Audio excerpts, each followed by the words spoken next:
today we're going to look at the lovely Islander, Pilatus Islander, Britten Norman BN2 and what a walk around looks like. Well, we're going to start our walk around inside the cabin. We're going to start by turning the battery on. I'm also going to turn my lights on, landing lights, navigation lights, beacon's already on. These are interior lights, so I'm going to leave these off for now. And I'm going to put my flaps down. Flaps right here. That's the indicator there, takeoff flaps. And I guess you could call those landing flaps. So that's all on. Let's go outside and do a walk around. All right, we've got our battery on.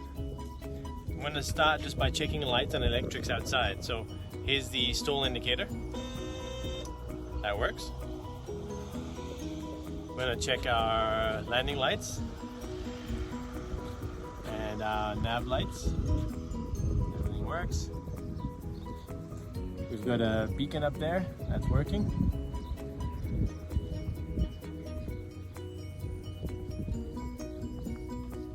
Got a nav light on the tail, that's also working.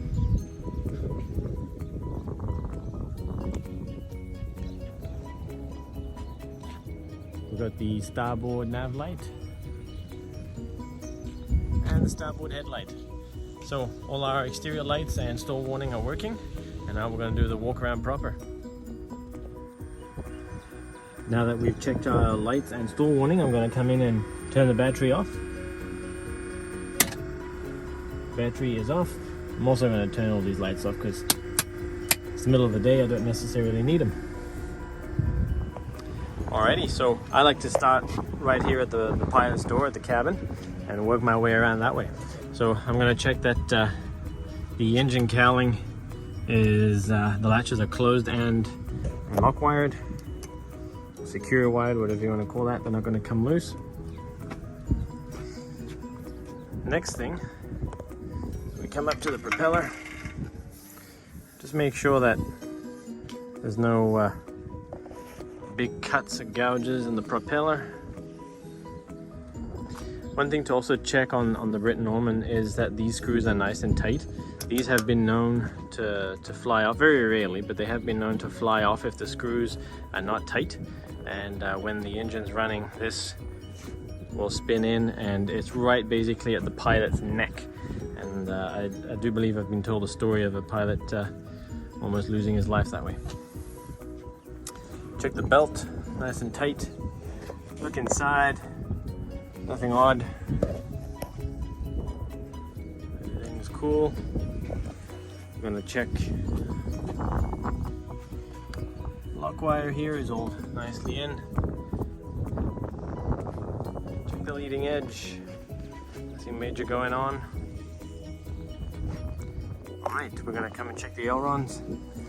Make sure that nuts and bolts are all in place. I also like to check, this might be a little bit of overkill, but I also like to check through the back window over there that when I turn this aileron, the opposite aileron also moves at the same time. And I also look at the controls, the yoke inside the cabin, and make sure that they're turning in the right direction when I turn the aileron.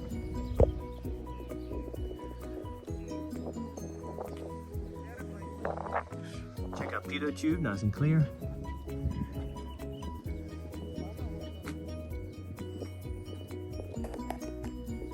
The flap, nuts and bolts are all on.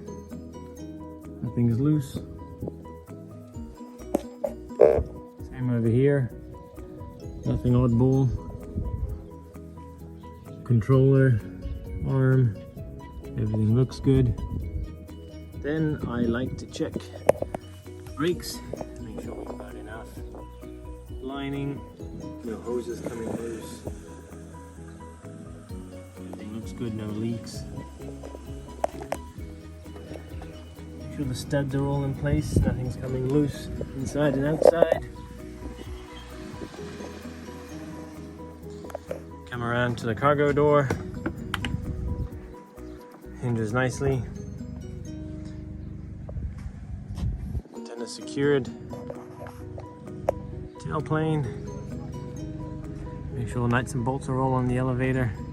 Nothing's coming loose. can also lift it up. Difficult to see from the camera, but I can see in the cabin that the controls are moving in the right direction. Trim tab, hinges are all on nicely, nothing's loose.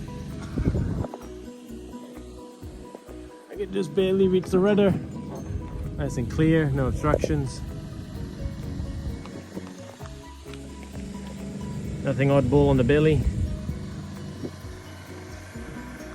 And then we basically repeat it on this side. We've done one side of the airplane, so we just come around on this side and we basically do everything. I'm gonna fast forward this for your ease of viewing. We basically do the same things.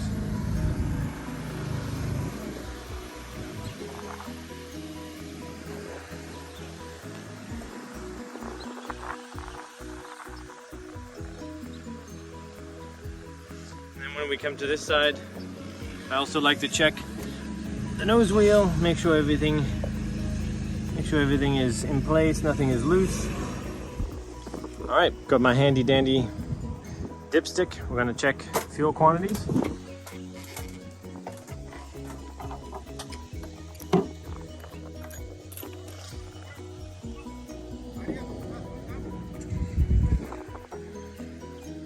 Got 180 liters, that's good.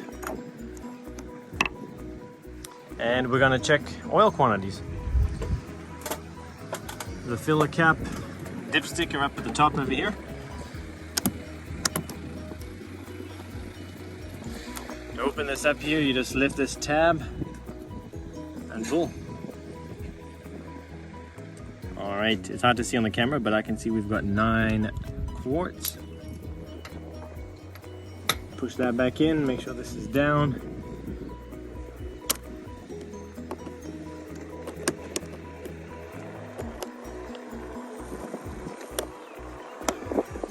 We are good. This orange strip up at the top of the airplane, you can walk on there. So you can actually clamber up here and check your fuel, check your oil up on the wing.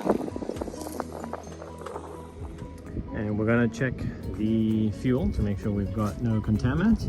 So there are 4 places to check the fuel on the Britten Norman. 2 under the wing and 2 from the engine.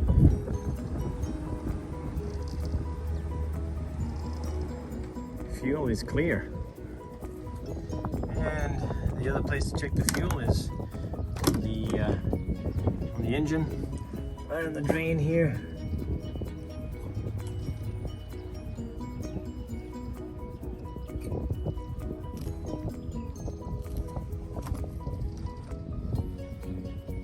Fuel is clean. So the engine startup procedure on the Britten Norman is very straightforward. First thing you do is you turn your battery on, and then you turn your starter isolator supply on. If it's in the off position, that means that you're going to be using an external starter, ground starter, to start your engines. But we're going to use the battery. So to use the battery, you flick that up, mixture forward, boost pumps on. On the right engine, we put the left mags. On the left engine, we put the left mags. So what happened there is I turned the mag on and the bell rang. That is a warning that the pilot's door is not closed. Why is that? That is because the propeller is right here next to the cabin. So if your door is not closed, you're basically, when you start your engines, you're going to get the propeller in the door. So that is done on purpose. And then you give your engines a prime, 1 up and all the way down.